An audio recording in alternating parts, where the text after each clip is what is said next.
नमस्कार दोस्तों। इस सेशन में हम comparison between PCM DM and ADM ये देखेंगे। जो भी स्टूडेंट मेरे चैनल को फर्स्ट टाइम विजिट कर रहे हैं उनको रिक्वेस्ट है, अगर आपको लेक्चर अच्छे लगे तो चैनल को लाइक सब्सक्राइब और शेयर करो।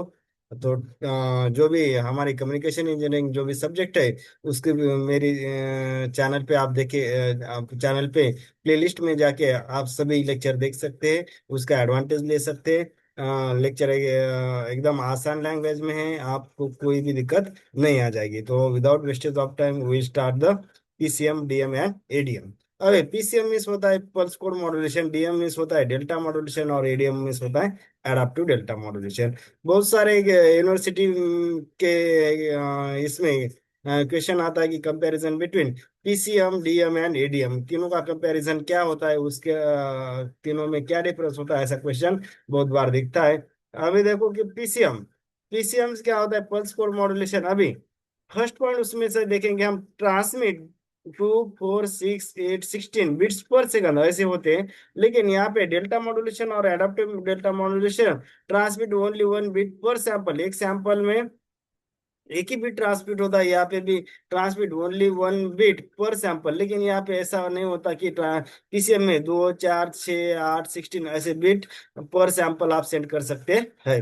अभी नंबर ऑफ बिट्स ऑब्वियसली ज्यादा है तो बैंडविड्थ हायर रहेगी, क्योंकि यहाँ पे 2 4 6 8 ऐसे बिट्स सेंड करें ना तो ऑब्वियसली तो बैंडविड्थ ज्यादा रहेगी।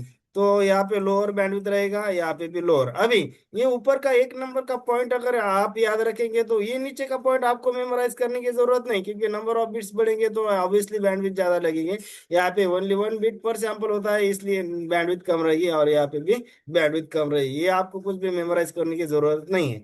तीसरा पॉइंट है फीडबैक नॉट एग्जिस्ट, यहाँ पे फीडबैक सिस्टम नहीं होती है, लेकिन यहाँ पे डेल्टा मॉड्यूलेशन और एडाप्टिव डेल्टा मॉड्यूलेशन में फीडबैक सिस्टम या फीडबैक एग्जिस्ट होता है। अभी यहाँ पे देखो कि number of level depend on the number of bits, क्योंकि यहाँ पे नंबर ऑफ बिट्स डिफरेंट हो रहे तो नंबर ऑफ लेवल उसके ऊपर डिपेंड होता है।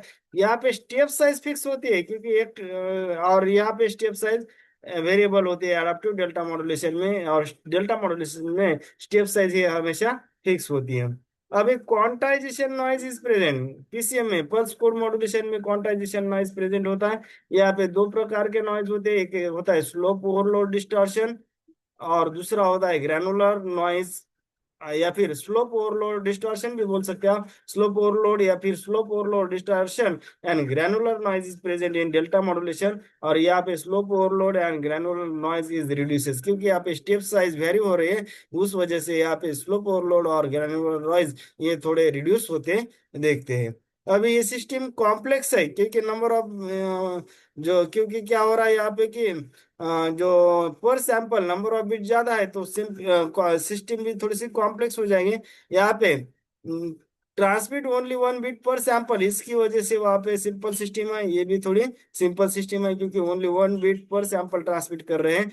और एप्लीकेशन यहाँ पे स्पीच म्यूजिक टेलीफोन, यहाँ पे भी application speech processing music image processing, same application यहाँ पे एडीएम में स्पीच प्रोसेसिंग इमेज प्रोसेसिंग, ये सभी एप्लीकेशन आप एग्जाम में लिख सकते हो। होप करता है कि समझ में आया होगा। समझ में आया होगा तो चैनल को लाइक सब्सक्राइब और शेयर करो। Thank you.